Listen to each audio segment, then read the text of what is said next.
I welcome you all with the next video tutorial of pharmacognosy and phytochemistry 2. So students, we have started unit number 4, and in this video tutorial we are going to start yet another important phytoconstituent, that is taxol. So what we have to do? Yes, industrial production, estimation and utilization of taxol. So let's start. Yes, this is the plant. Different species are there like Taxus brevifolia, Taxus baccata, etc. Also found in Himachal Pradesh, in the higher regions like Kinnaur. We will found this plant of Texas. Talis patra. There are different synoms. I hope you remember about this plant because we have thoroughly done this plant in the previous lectures. This is a very beautiful figure of this photograph of this Texas plant. So yes, taxol is the chemical constant which is present in this plant, and it is a diterpenoid pseudoalkaloid obtained from the bark and the leaves. Okay, and also some of the roots of the Taxus species like Taxus brevifolia, which is known as Pacific yew, Taxus baccata, that is European yew, Taxus canadensis, Canadian, Taxus cuspidate, Japanese yew. Because this plant is commonly known as yew or Himalayan yew. So these are different species of this Taxus plant from which we have obtained taxol compound, and it belongs to family Taxaceae. Yes, it is found in India, Canada, America, and found mainly at the altitude of 2000 to 3000 meters from the mean sea level. If you talk about the chemical constants, the majorly Taxus contain diterpenoid derivatives which are known as taxanes because this contain a taxane ring. This is a taxane nucleus, and majorly this type of compound represented by oxetane ring. So this is another important ring that is present in this type of compounds. So let me show you this oxetane ring. See this is the oxetane nucleus, and here is the structure of taxol. Taxane plus oxetane nucleus is there. Yes, molecular formula C47H51 NO14. This is very important. Molecular weight 353. Melting point. So you have to remember about the parents also, white to off-white crystalline powder. So this is basically paclitaxel powder. Look at this.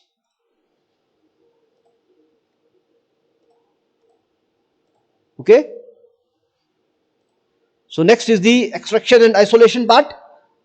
So first of all, the extraction of taxol from the dried and the powder bark of Taxus brevifolia is done by using alcohol as a solvent. First of all, we will use alcohol as a solvent for extraction of taxol, and then after the extraction with alcohol, we will obtain an alcoholic extract. Okay, then we will concentrate it, dry it, and it was subjected to the sequential chromatography. Basically, in sequential chromatography, we generally use column. It is just like a column chromatography, but it includes a combination of the liquid chromatography. Just see this line. Suppose this is SIC, that is sequential injection chromatography. It is a combination of two technologies, that is the liquid chromatography plus the sequential part is there. So don't worry, just recall the column chromatography part. Then first of all, drug is taken, extracted with alcohol, we obtain the alcohol extract. Then this extract was subjected to the chromatography, that is sequential type, for its separation, purification, identification, and yes, isolation purpose, because we know chromatography. And we are using silica gel G and fluorosil as adsorbent, and it will yield a mixture of taxol plus cephalomanin, and which is then further subjected to or further separated by chromatography on silica gel using dichloromethane as a solvent. So this procedure yield pure taxol in the first fraction, and the later fraction consists of mixture of taxol and cephalamanin. So this is a simple procedure for the extraction or isolation of the Taxol. Don't worry, again I am repeating, this is very simple. First of all, drug is taken. We will take dried powder bark of the plant, Taxus brevifolia suppose. It was extracted with alcohol, then it was concentrated and subjected to the sequential chromatography. Okay, and this procedure will give us mixture of two compounds, that is Taxol plus cephalomenin. Now we have to remove or isolate this compound from this, because over here we have mixture of two. And how it is achieved? It is achieved further by using chromatography, and in this case also we will use column chromatography again.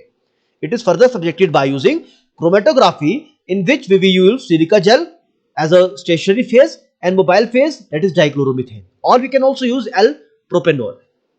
And then this will yield us pure Taxol in the first fraction, means Taxol was eluted first, and the later fraction, जो बाद वाली fractions हैं, they will give us mixture of Taxol and cephalolamine.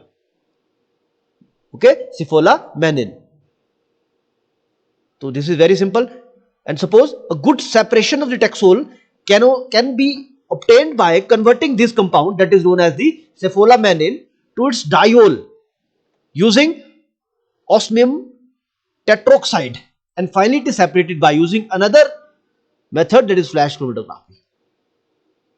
And yet another method for the isolation of this Taxol is the semi-synthetic preparation of this Taxol. So what we have to do, Taxol can be efficiently and semi-synthetically synthesized from this compound, that is known as the Baccatin 3 and 10-D-acetyl Baccatin 3. So we will convert this two compound, that is Baccatin 3 and 10-D-acetyl Baccatin 3, to Taxol, and we will obtain the Taxol. And generally these compounds are present in the leaf, and we found leaf in abundant matter, because in general sense we generally do not prefer to use the bark, because bark will disrupt the growth of the plant, but we can easily obtain the leaf from the plant sample particularly. So yes, you have to remember the two method, that is the first of all, this is the method using the chromatographic technique. First of all, drug was taken, extracted with ethanol, subjected to the chromatography once here. This chromatography step will give you mixture, that is Taxol plus cephalomenin, and these two are again further separated using another chromatography using silica gel G and dichloromethane as a stationary phase and as a mobile phase, and this will give you pure Taxol in the first fraction, and the later fraction will give you the mixture of Taxol and cephalomenin. And for a good separation, what you will do, Taxol can be obtained by converting this compound, because you have also obtained this compound, that is the cephalomenin. You can convert this into its diol form using the compound, that is osmium tetroxide, and finally it can be separated by using another chromatography technique, that is the flash chromatography. And another method is the semi-synthetic conversion, in which we will convert this compound, that is Baccatin 3, and its another derivative, that is 10-D-acetyl Baccatin 3, into the Taxol. So you have to remember these two methods for the isolation of Taxol. And how we will do identification? The simple TLC procedure is given, in which we use stationary phase as a diphenyl modified silica gel plates, and mobile phase we are using hexane, isopropanol and acetone in the ratio 15:2:3, and the methanol is to water 7:3. Whereas in the second stationary phase we can also use cyano modified silica gel plates, and for this stationary phase we are using dichloromethane, hexane and acetic acid in the ratio 9:10:1, and water is to methyl cyanide is to methanol plus THF in the ratio 8:5:7:0.1. Okay, so this is the identification, that is the TLC method for the identification of the Taxol compound. So I hope now you have a brief idea, but we have completed general introduction as well as the isolation method and the pit identification by the TLC. Yes, finally I acknowledge all the sources I have used to prepare this video. This video is only intended for the education purpose, so do not share this video. And I respectfully thank you all for your valuable time. I welcome you all in the part 2 video of industrial production, estimation and utilization of the Taxol. So far we have completed the industrial production of the Taxol, And in this video tutorial, we are going to see the estimation as well as the utilization of this compound, that is Taxol. And we have completed that. For the identification purpose, we use TLC method, for which we have two type of methods, in which we are using stationary phase 1 and stationary phase 2, for which we have different mobile phases. So how we estimate this Taxol? Generally we use HPLC method, that is reverse phase type. We are using a reverse phase HPLC determination for Taxol. Yet another method, that is the HPTLC method, in which we are using the mobile phase chloroform methanol in the ratio 7:1, and we use visualizing agent as a vanillin sulfuric acid reagent. So if we talk about the utilization part, we know paclitaxel. Now what is the difference between Taxol and paclitaxel?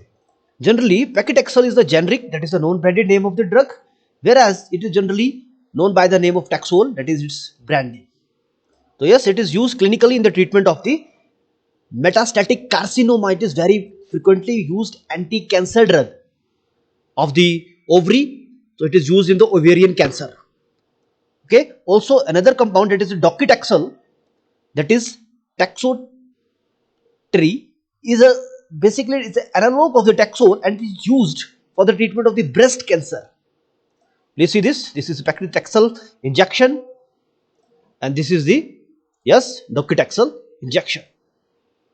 Yes, it is used in carcinoma of the ovarian glands and also in the breast cancer. So Taxol is also used in the lung cancer in patients and Kaposis sarcoma. So I hope this is clear to you. So we have completed the Taxol. We have completed industrial production, estimation, utilization of this compound. This is phytoconstituent, that is Taxol. And the last, I acknowledge all the sources I have used to prepare this video, and do not share this video in any platform. This is only intended for education purpose, and I respectfully acknowledge all the sources that I have used to prepare this video. Again, in the last, I thank you all for your patience and listening. See you in the next video tutorial.